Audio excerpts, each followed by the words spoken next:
Aí deu o barulhinho que tá gravando. Bom, vamos começar então, assim como nós começamos, né, as demais, com o boletim da igreja já está lá no grupo do WhatsApp e diz que na parte de oração da igreja. A igreja em comunhão deve orar pelos seguintes motivos: sociedade, família, governo, avivamento espiritual, frequência na EBD, nos cultos de quinta e domingos. Regularidade nas contribuições, evangelismo, missões, lembrarmos também dos enfermos, dos presbíteros, diáconos, dos irmãos desanimados, desestimulados e desempregados. Lembrarmos também da família missionária lá no Senegal, na cidade de Minbour, pastor Gerson e sua esposa Marília. Bom, irmãos. Rafael, eu queria Oi. acrescentar também aí os aniversariantes, que a gente tem esquecido de fazer isso. Essa Os semana foi aniversário aniversariantes. do Daniel e a gente esqueceu completamente. Bom, vamos então começar com uma oração então para a igreja, olhando em especial pelos aniversariantes.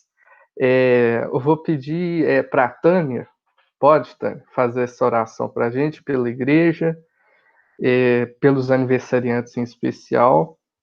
Vou pedir para o Daniel, por favor, orar pelas missões, né? Em especial por essa família missionária lá no Senegal. Vou pedir para o pastor orar pela situação da igreja, né? Igreja no âmbito mundial, né? E essa questão aí do coronavírus. Vamos orar. Senhor Deus, nós te agradecemos por esse dia, por estarmos aqui reunidos diante do Senhor para ouvir Sua palavra. Te pedimos, Senhor, para que cuide de nossa igreja, para que desperte no coração de cada um de nós o sentido que é estar diante do Senhor, da Tua palavra, e de nos mantermos unidos de forma online, mas de nos mantermos unidos, respeitando a sua orientação, o que o Senhor diz a respeito do corpo da igreja, da comunhão entre os seus membros, do cuidado entre nós mesmos.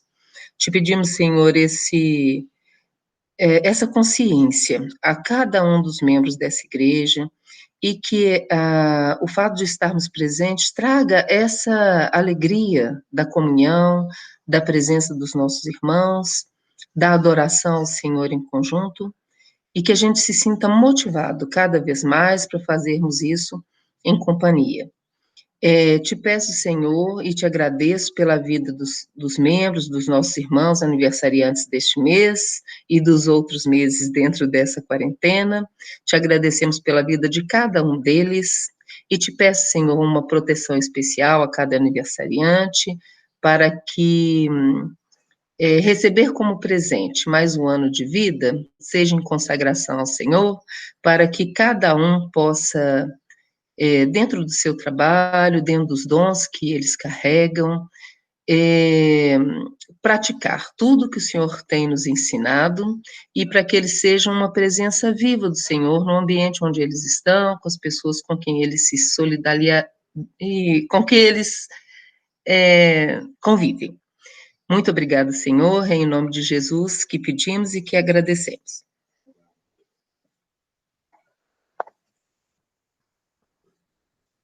Senhor Deus e Pai, muito obrigado, Senhor Deus, por mais esse dia. Dia este reservado para o Senhor, para o teu serviço, para o estudo da tua palavra, para estarmos em comunhão. E assim, ó Deus, nós te pedimos que nos abençoe, ó Deus, perdoando os nossos pecados e capacitando, Senhor Deus, a viver uma vida que agrada ao Senhor. Por isso, Senhor Deus, te pedimos que nos abençoe, fazendo de nós, Senhor Deus, instrumentos nas tuas mãos, vasos de bênçãos nas tuas mãos. Principalmente, ó Deus, neste momento nós nos lembramos dos nossos irmãos missionários, esta família, Senhor Deus, lá no Senegal, que o Senhor possa abençoar, sustentar, proteger, ó Deus, dar a eles, Senhor Deus, o consolo, Senhor Deus, da distância dos familiares, do seu país, para que possam, Senhor Deus, desta forma, dedicar-se única e exclusivamente, ó Deus, em falar do Senhor, em levar o teu evangelho, ó Deus, aquelas pessoas que precisam ouvir do Senhor. Que sejam instrumentos nas tuas mãos, que sejam usados ricamente pelo Senhor, usados poderosamente, como muitas histórias que conhecemos, ó Deus, de pessoas que viveram para este ministério.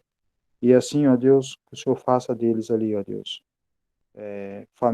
uma família feliz, uma família alegre, de poder estar trabalhando para o Senhor.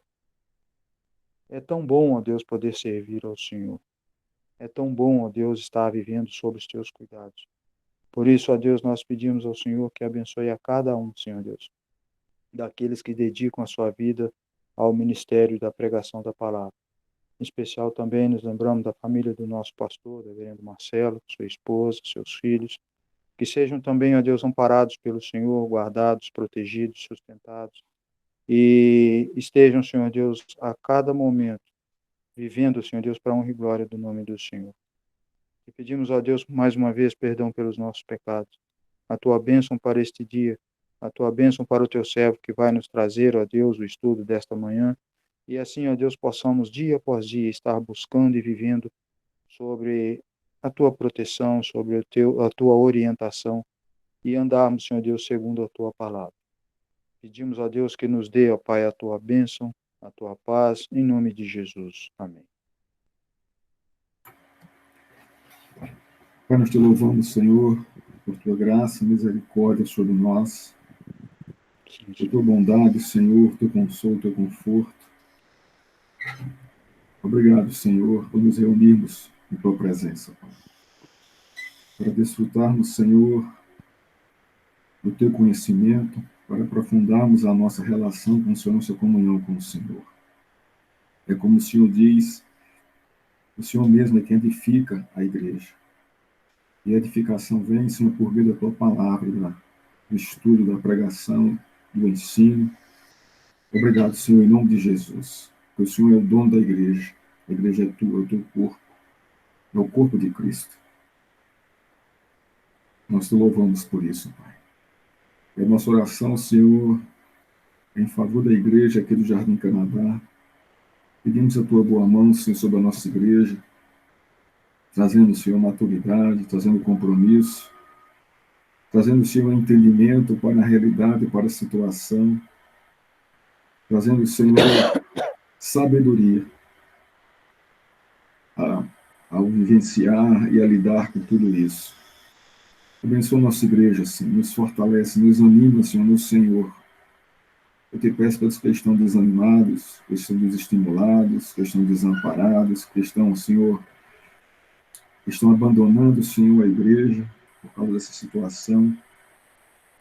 Que a tua boa mão, Senhor, esteja, Senhor, tratando com eles, Pai, animando-os, despertando-os, trazendo de volta a comunhão da igreja, Senhor. Eu te peço para os que estão desempregados, que o Senhor os fortaleça, os anime, abra as portas, para que eles tenham, Senhor, o sustento do pão de cada dia, Senhor. Também te peço pelos enfermos que estão adoentados com essa doença, com essa pandemia, e também que estão acometidos de outras enfermidades, Pai. Que a tua boa mão de consolo, de conforto, esteja com cada um deles, tratando, cuidando, Senhor, sustentando, aliviando as suas dores. Também te peço pela Fátima, que perdeu o seu pai essa semana. Isso a console, conforte, também a sua família, os seus familiares, em nome de Jesus, Pai. E também te peço pelos líderes da igreja, Senhor, os presbíteros, os diáconos. Senhor, abençoe esses homens. Traz, Senhor, sobre eles a maturidade, o entendimento, a dedicação, o compromisso com a tua igreja, Senhor, em nome de Jesus, Pai. Para que a igreja se fortaleça, se fortifique, Senhor, e cresça no teu conhecimento. Em nome de Jesus, Pai. Obrigado por esse tempo, por tua bondade sobre nós e a tua graça sobre nós. Em nome de Cristo, amém. Graças a Deus, amém. Irmãos, deixa eu colocar o nosso slide aqui, né?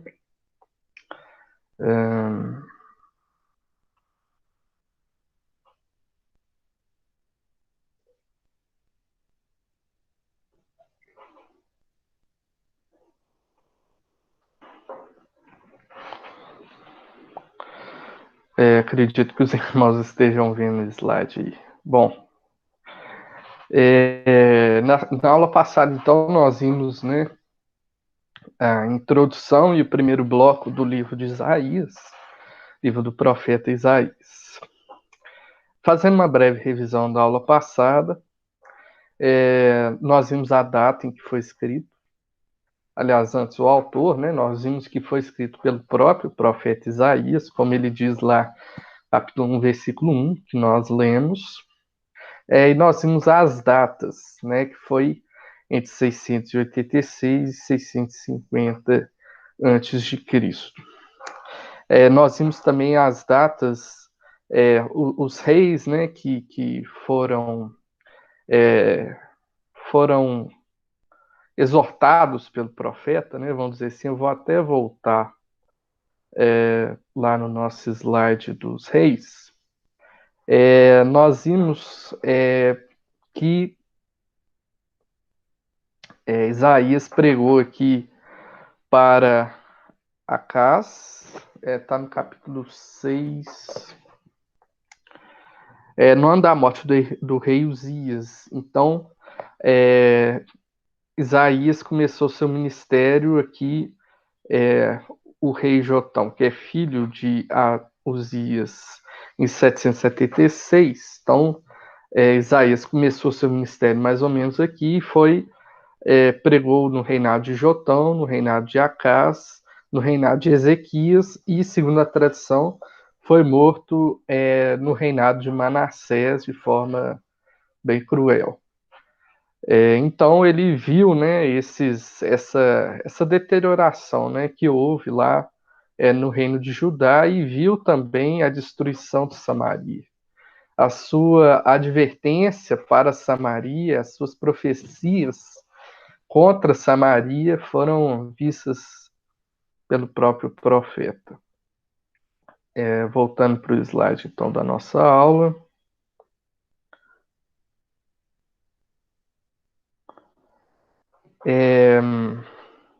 Nós vimos esse propósito do livro, né?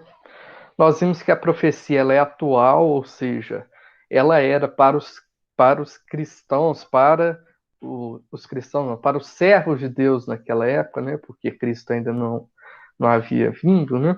Então, era para os crentes daquela época, né? Dos crentes da época do profeta Isaías. A profecia era atual. A profecia também era uma exortação para os futuros, né? Para os futuros crentes, aqueles que estariam lá no exílio, né? Em Babilônia, no caso de Judá, e também na Assíria, no caso do Reino do Norte. Então tem essa exortação também para os futuros, não só para os atuais. E nós vimos que a profecia também tem esse caráter de predição, né? De dizer antecipadamente o que vai acontecer, né? Porém, hoje em dia parece que as pessoas entendem profecia somente no último sentido, né? Não entendem a profecia dentro do contexto da aliança entre Deus e o homem, né? No contexto de graça e lei que nós vemos na aliança. Então eles só pegam essa última parte aí da predição, que é uma parte só da profecia, como a gente viu e vamos ver ao longo dos livros proféticos.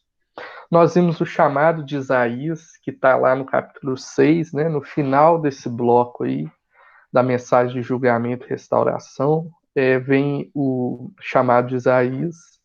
Nós vemos que Deus aparece a ele em visão, naquela visão maravilhosa que o profeta tem, né? Nós vimos a reação do profeta, né? Ai de mim, né? Porque vi o Senhor, né? Eu, pecador, que habita no povo de impuros lábios, né? E tem lábios impuros. Então, o profeta tem uma reação que mostra que ele conhecia quem era Deus, né? Nós vimos esse primeiro bloco em si, que mostra a realidade acerca da aliança, né? Nós vimos que o linguajar desse primeiro bloco é um linguajar jurídico, né? Deus tinha uma acusação contra o seu povo.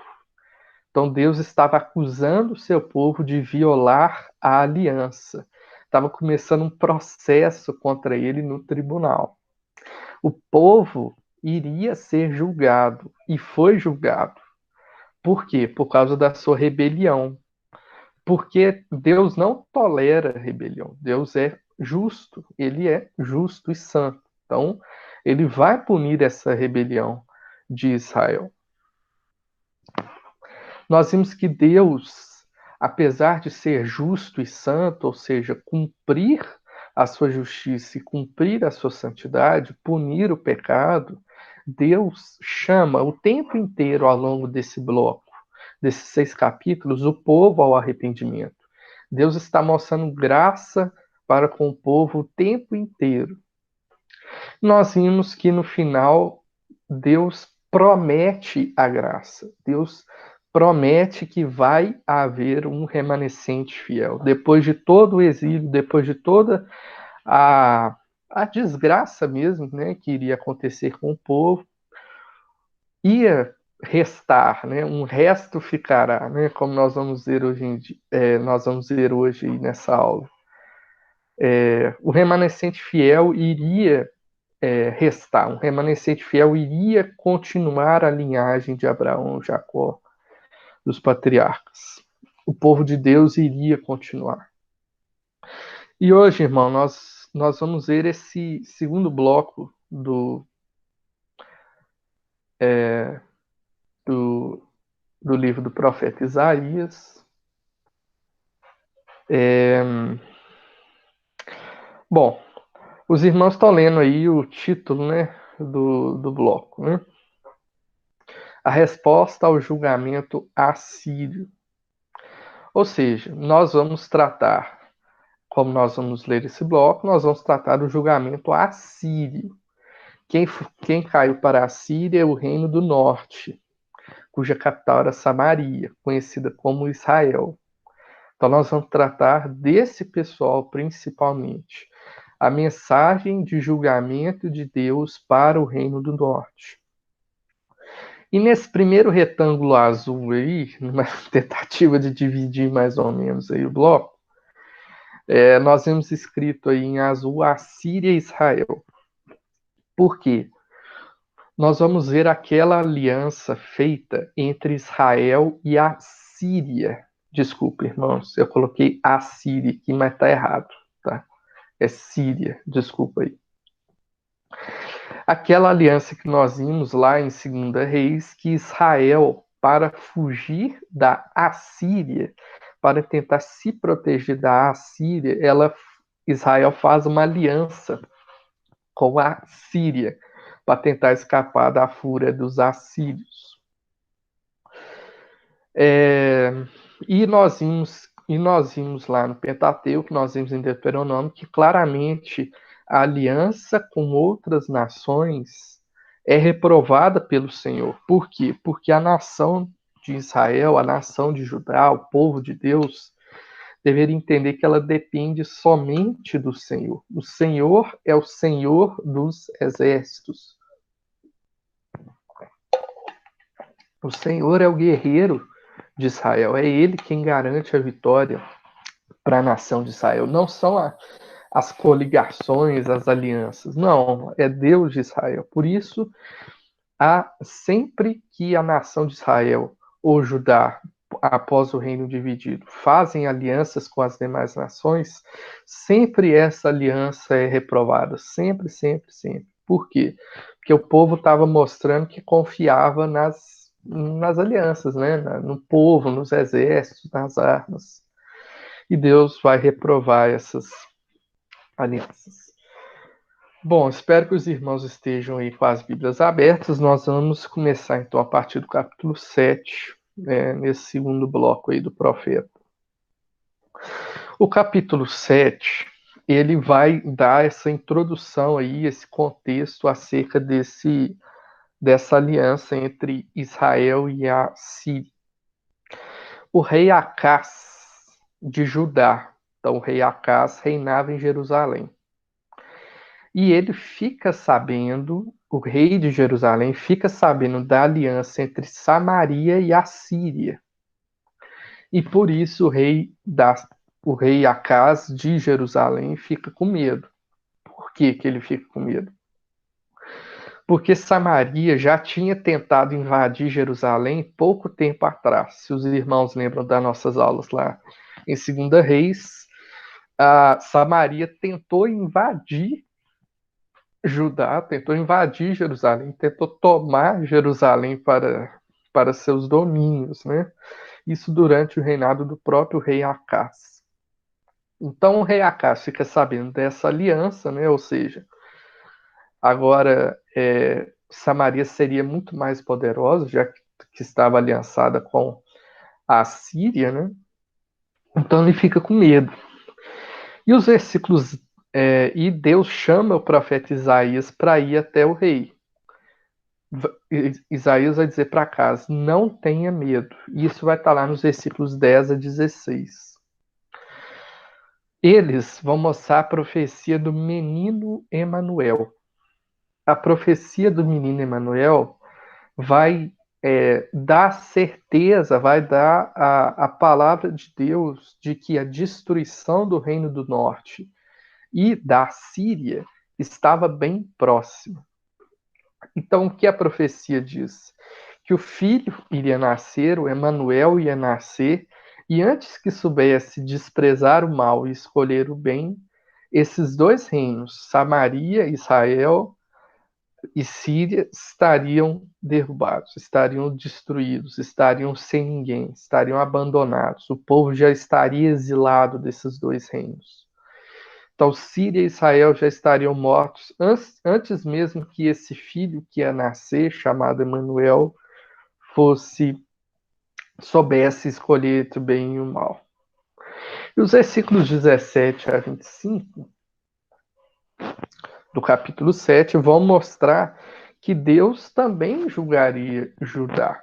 Judá não passaria impune por seus pecados. Como nós vimos, Deus é justo. Deus faz justiça, porque ele é santo e justo. São características próprias de Deus. Ele não vai deixar de ser justo e santo, mas também não vai deixar de mostrar a sua graça com aqueles que o servem.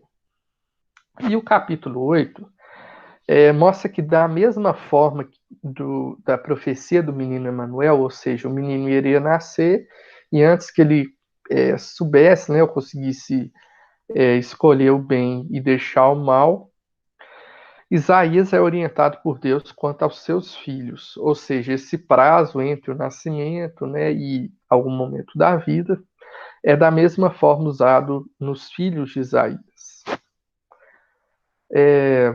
O início do capítulo 8 mostra o filho de Isaías, que chama Maer Salal Asbaz. Não sei aí se a versão dos irmãos traduzem, mas parece que a versão que a gente usa mesmo, né? A Almeida atualizada, ela traduz, né? E aí fica um nome muito estranho, né? Fica Rápido Despojo, Presa Segura, né? Esse era o nome do filho de Isaías. Mas o que isso quer dizer, né? Rápido despojo, presa segura. Antes que ele soubesse dizer mãe, ou soubesse dizer pai, ou mamãe ou papai, dependendo da tradução, Samaria e Damasco, Samaria, capital de Israel, Damasco, capital da Síria, seriam destruídos. Então, o mesmo padrão, né? Essa criança iria nascer e antes mesmo dela conseguir falar, Samaria e Damasco seriam destruídos. Deus promete que os ímpios não passarão sem julgamento. E diz para Isaías que o povo deveria confiar no Senhor. Olha aqui nos versículos 13 e 14 do capítulo 8. Ao Senhor dos Exércitos, a ele santificai. Seja ele o vosso temor, seja ele o vosso espanto. Ele vos será santuário, mas será pedra de tropeço e rocha de ofensa às duas casas de Israel, laço e armadilha aos moradores de Jerusalém. Ou seja, a mensagem do profeta estava tanto, né, para salvação, né, tanto para aqueles que crerem, se arrependerem, a comunhão de Deus ser restaurada com esses, e estava para condenação, para aqueles que endurecessem os corações e continuassem com a sua vida de idolatria e de abandono de Deus. Deus sempre anuncia a sua mensagem de graça para o povo. O povo deveria se arrepender diante de Deus. O povo deveria crescer na aliança com Deus, se santificar de acordo com a aliança com Deus. O chamado para a graça estava sempre disponível para o povo, apesar da mensagem de julgamento. Irmãos, esse capítulo 9 de Isaías, eu confesso que me dá assim uma alegria tão grande de ler, porque é um texto assim incrível, o capítulo 9 de Isaías. Vamos ler então o inicinho dele até o capítulo 7. Mas para a terra que estava aflita, não continuará a obscuridade. Deus, nos primeiros tempos, tornou desprezível a terra de Zebulon e a terra de Naftali, mas nos últimos tornará glorioso o caminho do mar, além do Jordão, Galileia dos gentios. O povo que andava em trevas viu grande luz. Aos que viviam na região da sombra da morte, resplandeceu-lhes a luz. Tens multiplicado esse povo, a alegria lhe aumentaste. Alegram-se eles diante de ti, como se alegram na ceifa e como exultam quando repartem os despojos. Porque tu quebraste o jugo que pesava sobre eles, a vara que lhes feria os ombros e o cetro do seu opressor, como no dia dos midianitas. Porque toda a bota com que anda o guerreiro no tumulto da batalha e toda a veste revolvida em sangue serão queimadas, servirão de pasto ao fogo. Porque um menino nos nasceu, um filho se nos deu. O governo está sobre os seus ombros e o nome dele será Maravilhoso Conselheiro, Deus Forte, Pai da Eternidade, Príncipe da Paz, para que se aumente o seu governo e venha a paz sem fim sobre o trono de Davi e sobre o seu reino, para estabelecer e o firmar mediante o juízo e a justiça, desde agora e para sempre. O zelo do Senhor dos Exércitos fará isso. Irmãos, que texto, né, irmãos? Que graça, que coisa maravilhosa que Deus coloca diante da nação de Israel. Se os irmãos bem lembram, né, já faz algum tempo, quando o pastor Benhu pregou lá em Mateus 4, 12 e 17, o texto de Mateus 4, 12 a 17 cita esse texto do profeta Isaías. Esse texto do profeta Isaías está bem claro, irmãos. Quem que é essa pessoa? É Jesus Cristo. Jesus vai citar essa passagem lá em Mateus 4, mostrando que a profecia, essa profecia aqui do profeta Isaías, estava se cumprindo em Jesus Cristo. Ou seja, 600 anos depois desse texto ser escrito, a profecia estava se cumprindo no Novo Testamento. Essa graça para a nação se revela em Jesus Cristo. Vejam como é a natureza da Bíblia, né? Como que o Antigo Testamento claramente está pregando Jesus Cristo. Como o Antigo Testamento está mostrando virá o Salvador, virá o Messias. É Jesus Cristo, que hoje nós já sabemos quem é.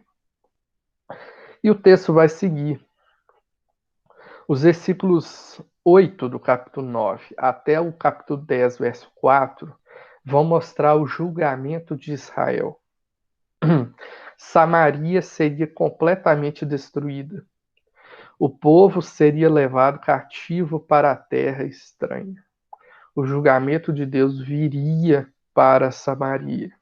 Por que o julgamento de Deus viria? Por quê? Versículos 13 e 14. Todavia esse povo não se voltou para quem o fere, nem busca ao Senhor Rei dos Exércitos. pelo que o Senhor corta de Israel a cabeça e a cauda, a palma e o junco, no mesmo dia. Irmãos, o povo não se voltou para o Senhor dos Exércitos. O povo não busca o Senhor Rei dos Exércitos. Esse é o motivo. O povo abandonou a aliança entre Deus e eles, entre Deus e Israel. O povo abandonou. Por isso Deus julgaria a nação. E sempre revelando sua graça, e sempre mostrando, se arrependo, se arrependo, se arrependo, se arrependo. Capítulo 10, nos versículos 5 a 19, o profeta vai anunciar a profecia da parte de Deus para a Assíria, agora para o povo que iria derrotar Samaria, né? Para o povo que iria julgar Samaria. Os versículos 16, versículo 16, capítulo 10, diz assim: Pelo que o Senhor dos Exércitos, enviará tísica contra os seus homens, todos gordos, e debaixo da sua glória acenderá uma queima, como a queima de fogo. Porque a luz de Israel virá a ser como fogo, e o seu santo como labareda, que abrase e consuma os espinheiros e os abrolhos da Assíria num só dia. Eu vou ler esse texto na Nova Almeida, porque ficou um pouco obscuro aqui. Versículo, novamente, né? Versículo 16 do capítulo 10, agora na Nova Almeida.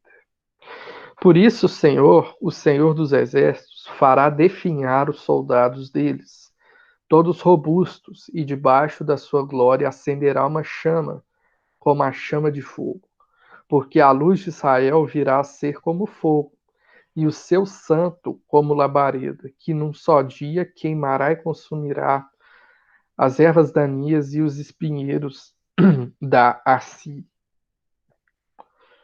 Irmãos, a Assíria, irmãos, é apenas uma ferramenta.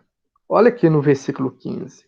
Será que o machado pode se gloriar contra aquele que corta com ele? Ou será que a serra pode se engrandecer contra o que maneja?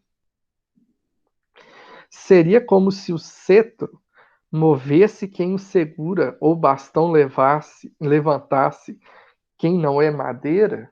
Irmãos, aqui está claro, né? Aqui está claro. Como o machado vai se gloriar diante daquele que está manejando o machado, né? Ou seja, irmãos, a Síria é o machado nas mãos de Deus. São ferramentas nas mãos de Deus. A Síria, Babilônia, tudo isso, irmãos, são ferramentas nas mãos de Deus. Para o quê? Para executar a história, para seu governo providencial. E a história, irmãos, todas essas ferramentas, tudo o que acontece, todos os fatos vão culminar no seu propósito santo e bom. No caso aqui, está claramente apontando para a redenção de Jesus Cristo, como a gente viu no capítulo 9. Tudo, irmãos, até hoje, não tenho dúvida disso, tudo culminará no seu propósito santo e bom. Deus usa essas coisas, Deus está usando agora o coronavírus, Deus usa várias coisas em nossas vidas, várias coisas, né, ao longo da história, para cumprir esse propósito bom, para seguir em frente. E muitas vezes nós não entendemos, né? Às vezes a gente olha para as coisas e não entendemos os propósitos de Deus. Mas vamos descansar na sua providência, no seu governo providencial. Deus conduz as coisas para o seu propósito santo e bom. Nos versículos 20 a 34, Isaías vai dizer o que significa o nome do seu outro filho, né? Então, tá aqui os dois filhos de Isaías. E o nome do outro filho de Isaías é Um Resto Voltará. Um resto voltará. Olha aqui os versículos 21 a 23. Diz assim: um resto voltará, sim, um resto de Jacó voltará para o Deus forte, porque ainda que o seu povo, ó Israel, seja como a areia do mar, apenas um resto voltará. Uma destruição está determinada, transbordante de justiça. Irmãos, novamente, juízo de Deus vai vir sobre o pecado. O juízo de Deus vai vir sobre o pecado. Mas, irmãos, um resto voltará, né? É o remanescente, fiel. Está apontando exatamente para aquele terceiro momento histórico que nós vimos, né? Esse remanescente, esse povo fiel queria ficar, queria realmente continuar a linhagem de Jacó de forma fiel. Novamente, a graça de Deus em meio à sua justiça. Deus é gracioso e também justo.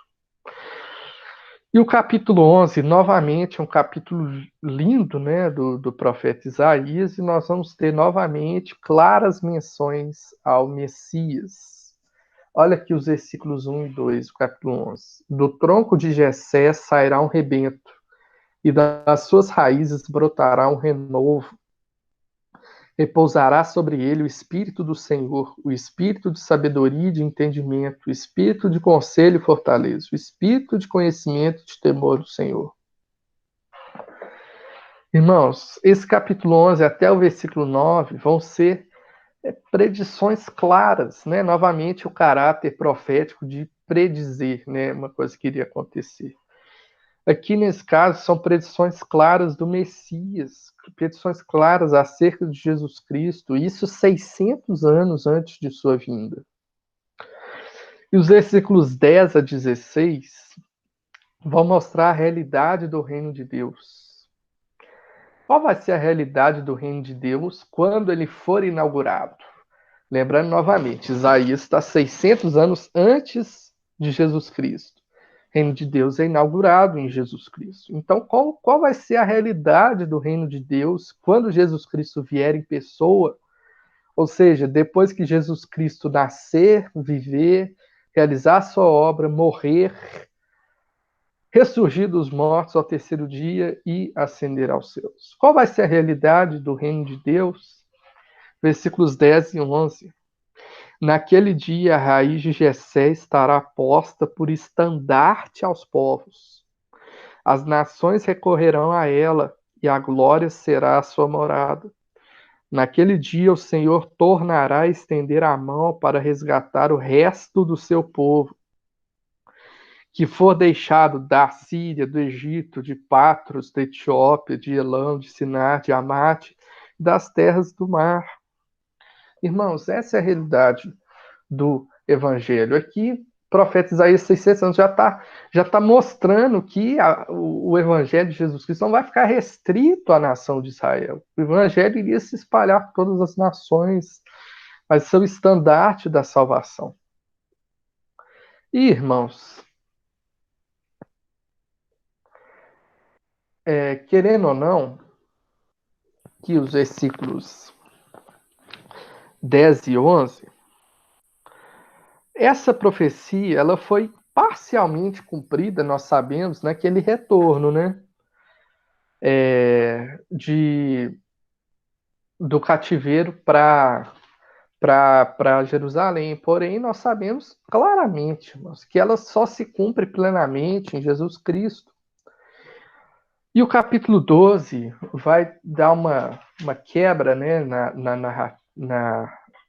na profecia, e vai mostrar um belo cântico de louvor a Deus pela certa restauração do seu povo.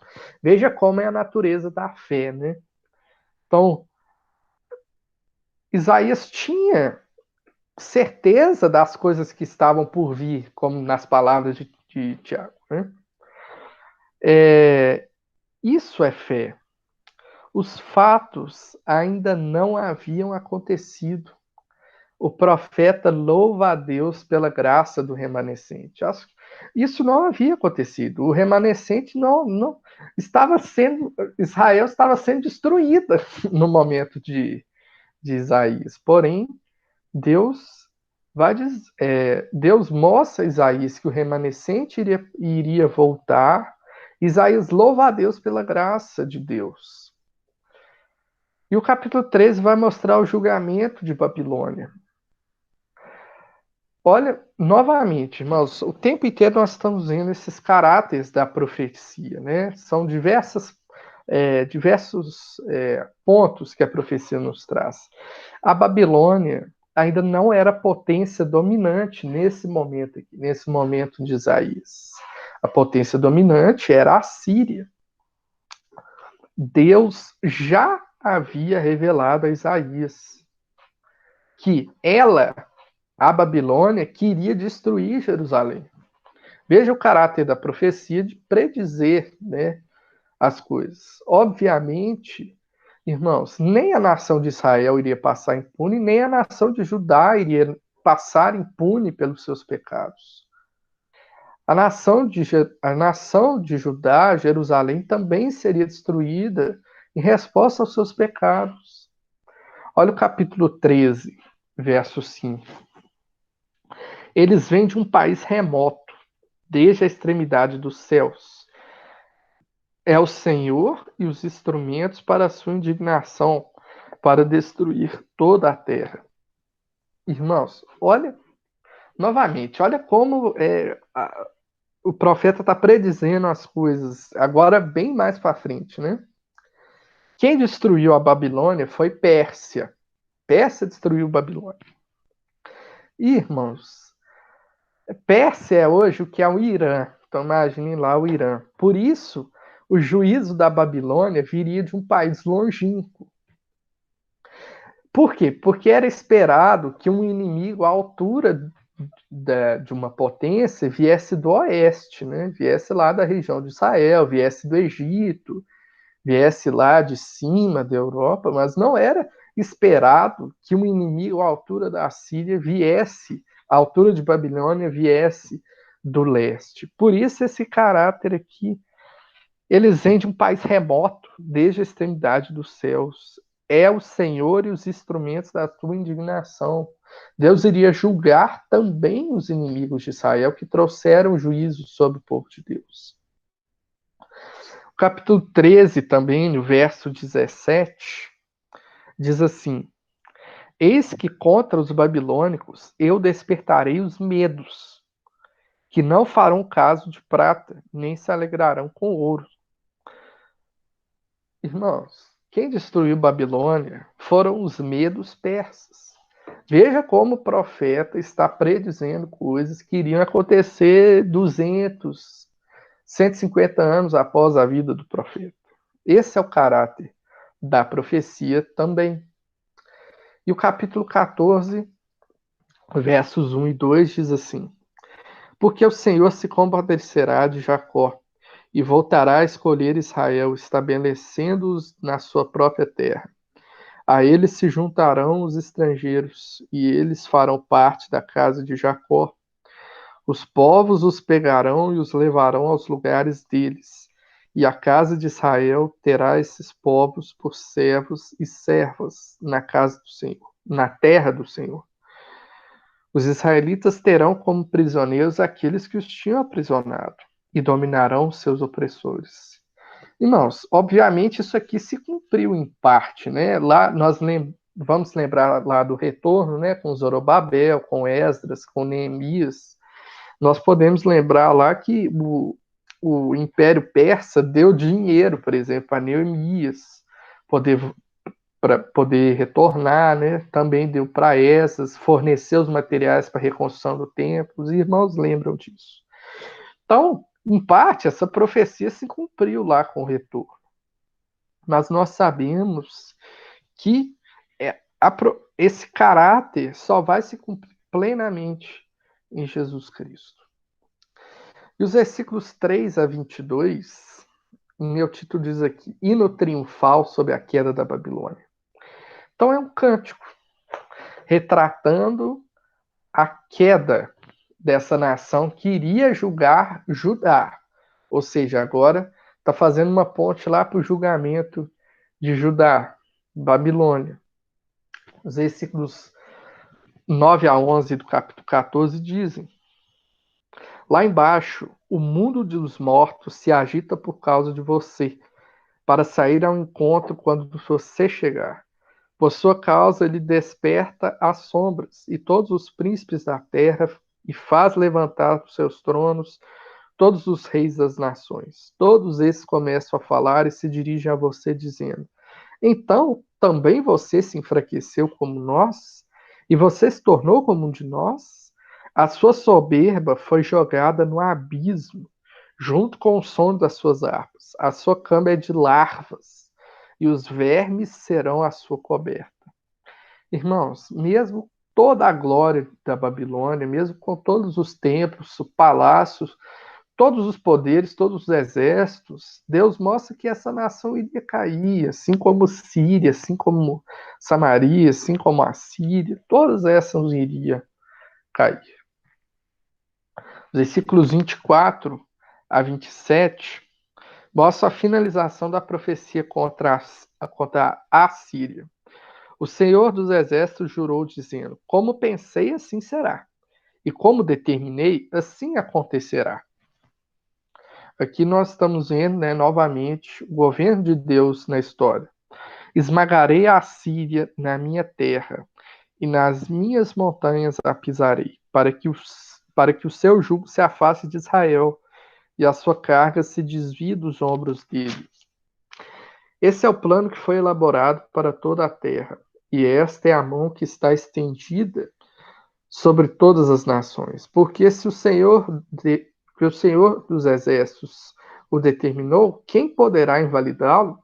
Se a mão dele está estendida, quem a fará voltar atrás? Irmãos, estamos aqui vendo o caráter de Deus, né? As suas características, quem Deus é. Deus é todo-poderoso. Está claramente descrito aqui. Deus é todo-poderoso. Está governando a história e usando suas ferramentas. Usando suas ferramentas para culminar no seu propósito bom e eterno. Irmãos, os próximos textos são oráculos contra as nações.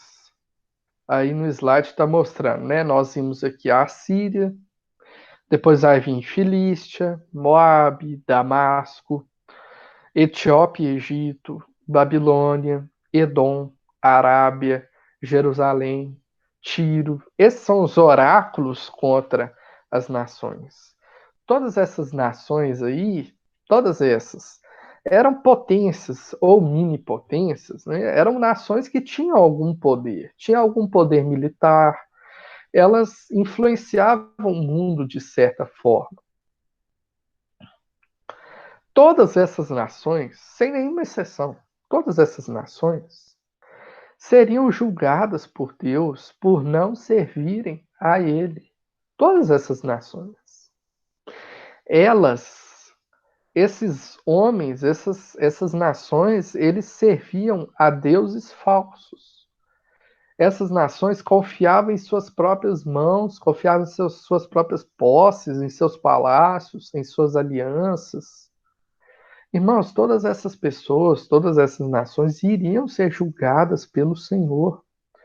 Todas essas palavras vão mostrar quem Deus é.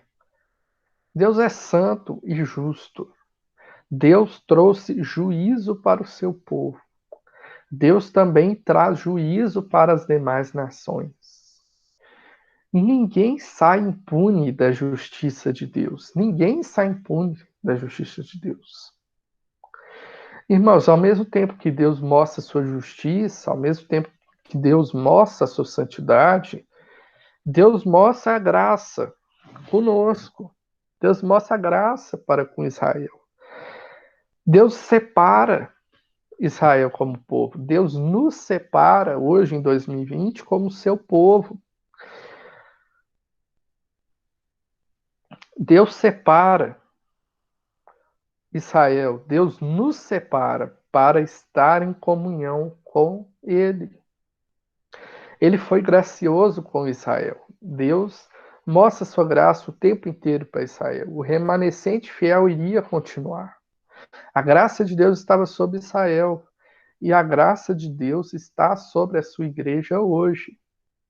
Está sobre a sua igreja hoje. Esses textos de Isaías podem deixar a gente um pouco, né, cabisbaixo, vamos dizer assim. Mas, irmãos, Deus mostra a sua graça. Irmãos, esses textos são bons para nós porque nós podemos ter certeza que os ímpios, o pecado, não permanece impune. Deus é justo. Deus não falha em cumprir sua justiça. Todos os pecadores, todo o pecado será julgado. Todos os que oprimem o povo de Deus, todos os que fazem injustiça, todos os pecadores serão punidos por seus atos. Mas claramente o Evangelho nos mostra um autoconfronto, né? Confronta a nós. Nós devemos lembrar que não somos diferentes desse pessoal aí. Nós não somos diferentes deles. Na verdade, a gente não tem nada em nós, assim, né? Não temos nada em nós mesmos que seja diferente de Israel. Irmãos, a única coisa que temos de valor em nós, a única coisa que Israel tinha de valor, não era mesmo? Era a misericórdia de Deus, era a graça de Deus. A mesma coisa é hoje com a igreja, a mesma coisa somos nós. A única coisa que nós temos é o Evangelho. O Evangelho nos foi dado por Deus. A mesma graça se manifesta hoje através do Evangelho. Irmãos, nós devemos descansar em Deus, descansar na justiça de Deus e descansar em confiar nele, na sua providência e na sua graça. Isso que o profeta Isaías nos mostra nesses capítulos que vemos. Acho que eu vou encerrar por aqui, porque senão vai ficar um pouco longo. Na semana que vem, então, a gente continua, finaliza esse bloco e faz uma introdução do bloco seguinte. Irmãos, alguma dúvida, algum comentário, alguma palavra? Os irmãos podem ficar à vontade.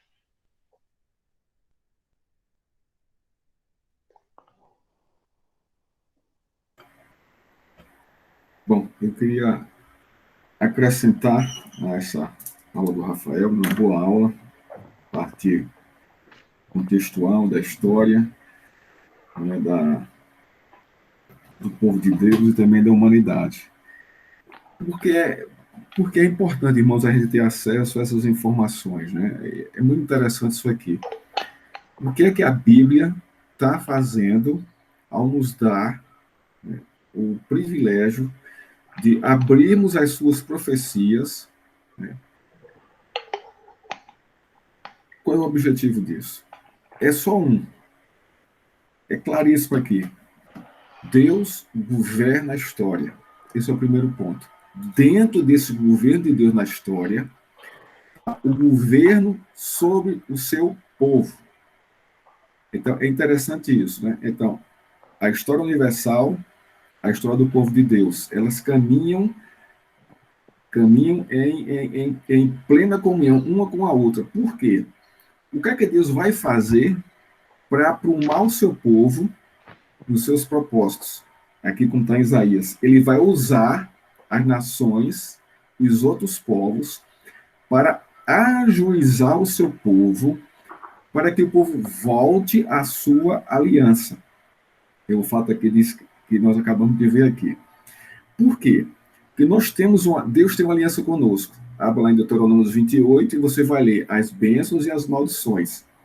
O que acontece aqui em Isaías é que o povo quebrou a aliança, então as maldições vêm sobre o povo, não é? Com dois propósitos claríssimos. O primeiro, exortar o povo. O juízo vem como uma forma de exortação. E o segundo propósito é o arrependimento e o conserto. Claramente aqui. Mas como povo, como nós somos de dura cerviz, é necessário que algo, né, venha para impactar radicalmente a nossa vida. Então, o fato aqui era que a Assíria, Deus usou a Assíria, não é, para fazer o quê? Para exortar tanto o reino do norte como o reino do sul, que estavam separados.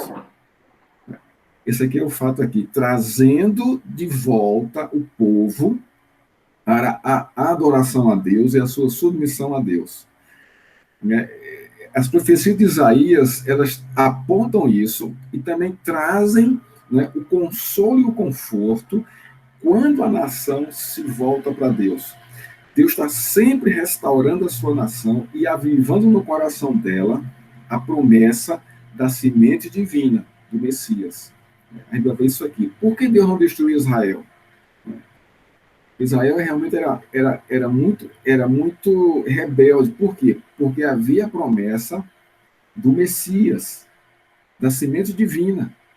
Então Deus não poderia, né, destruir essa nação por causa da sua aliança com esse povo e por causa da chegada do Messias. Então Deus preservou o remanescente, sempre dentro desse contexto da rebeldia, né, existe o remanescente. Quem é o remanescente? É aquele povo que não se contamina, que não se mistura, que é fiel a Deus, não importa as circunstâncias. Eles vão sofrer os cativeiros, vão. O assírio, né, o cativeiro sírio e o cativeiro babilônico. E depois, por último, o cativeiro romano. Os fiéis vão sofrer, mas vão continuar fiéis. Aplicando isso para a nossa vida hoje, é a mesma coisa. Não mudou nada. Nós somos um povo rebelde e de dura cerviz. A igreja é o povo de Deus. Esse povo precisa, né, ser exortado por Deus. E Deus vai usar o quê? Para exortar hoje em nosso contexto. Ele vai usar as outras nações, vai. Crise econômica nos atinge. É no juízo de Deus. Ele vai usar as epidemias, vai. Nos atinge. Seja você fiel, seja você infiel. Nós estamos dentro do mesmo pacote. Deus está depurando o seu povo aí. Deus vai usar a natureza, vai para ajuizar o seu povo, e por fim ele vai usar o diabo, vai para ajuizar o seu povo. Com que propósito? Trazer seu povo para o foco correto. É simplesmente isso. O nosso contexto, o Rafael colocou muito bem aí, muito claro aí, né? Nós estamos vivendo uma pandemia no mundo inteiro. Culpar a China por causa disso é você fazer a leitura da forma errada. Faça a leitura da forma bíblica. Deus levantou essa nação, assim como levantou Babilônia, Síria e o Império Romano para ajuizar o seu povo e trazer o seu povo para o prumo. É o que está acontecendo conosco, irmãos. Deus está peneirando a sua igreja. Atente a isso. Muitos vão se desviar e não vão mais voltar, por causa dessa facilidade, né, que a pandemia trouxe, não é, para muitos membros da igreja. Eu não tenho culto, eu não tenho escola dominical, então você começa a relaxar na sua vida piedosa e você começa a se desviar cada vez mais, cada vez. Então você vai se esfriar ao ponto de quando a igreja voltar, você não vai mais querer voltar. É um juízo de Deus. Então, Paulo diz a Timóteo, ali era o Império Romano, cuida de ti mesmo, cuide da sua vida piedosa, não relaxe com relação a isso. É atualíssimo essa aula de Rafael, é atualíssimo para nós, para a nossa igreja, não é, o que ele está trazendo aqui. Está ficando mais claro para a gente quem é Deus, o seu caráter, a sua santidade e o que ele exige de nós. Irmão, que Deus nos abençoe. Amém. Era isso que eu queria falar, Rafael. Obrigado pela sua aula. Deus te abençoe. Ô Rafael, quando você leu lá o texto lá de Isaías, que fala da promessa, né, de Jesus, os nomes, né? Deus forte, Pai da eternidade, Príncipe da paz. Eu achei engraçado você falar assim, gente, esse texto enche meu coração de alegria. Eu costumo falar com as pessoas assim, que a graça irresistível de Deus é isso. Você prega, mas é Deus faz a obra de uma forma tão grandiosa, tão linda, que é só dentro do coração da gente que a gente pode sentir. Só quando a pessoa é alcançado mesmo com essa graça, é que a pessoa pode sentir. Não tem como explicar, né? Você fala de Jesus a pessoa, e aí ele é alcançado por essa graça, segundo a vontade de Deus, e a pessoa sente no coração. E essa É, promessa lá, igual você falou, quantos anos Deus falou, né, através de Isaías, e se cumpriu e tem se cumprido nos dias de hoje. E assim, glória a Deus por essa verdade na vida da gente, né? é, o, é interessante, né? Porque a igreja ela tem um papel, vamos dizer assim, entre aspas, né? Intelectual, né? Nós estamos aqui fazendo uma aula, né? Estudando a escritura, estamos, vamos dizer assim, labutando, né? Para compreender, né? Mas tem a parte sobrenatural, né? Com Nós não, certeza. nós não temos, vamos dizer assim, controle sobre ela, né? Que é a parte do Espírito Santo conduzindo as coisas. Muitas pessoas negam um dos dois lados, né? Alguns negam trabalhar e alguns negam o Espírito Santo. Nós aqui vamos afirmar que tem que ter as duas coisas. Uhum. Senão, tem que ter o natural, tem que ter a gente estudando e tem que ter o sobrenatural, né? E é o Espírito Santo que converte mesmo, né? Uhum. Através da pregação. Ô, Rafael, Oi. aí você falou aí que no finalzinho, né, sobre o povo, né, que a gente não é diferente deles. E aí eu lembrei que quando eu fazia o seminário, a minha professora do Velho Testamento, aí eu falei com ela assim um dia na aula: Ô Lilian, deixa eu contar uma coisa para você. Esse povo era muito ruim, ô povo difícil esse. Aí ela só me respondeu assim, que nem a gente, né? Aí eu falei, ah, meu Deus, é mesmo. Já acabou? É. É isso mesmo, né? Tapa na cara, né? Bom, irmãos, eu vou encerrar aqui a gravação. Se alguém tiver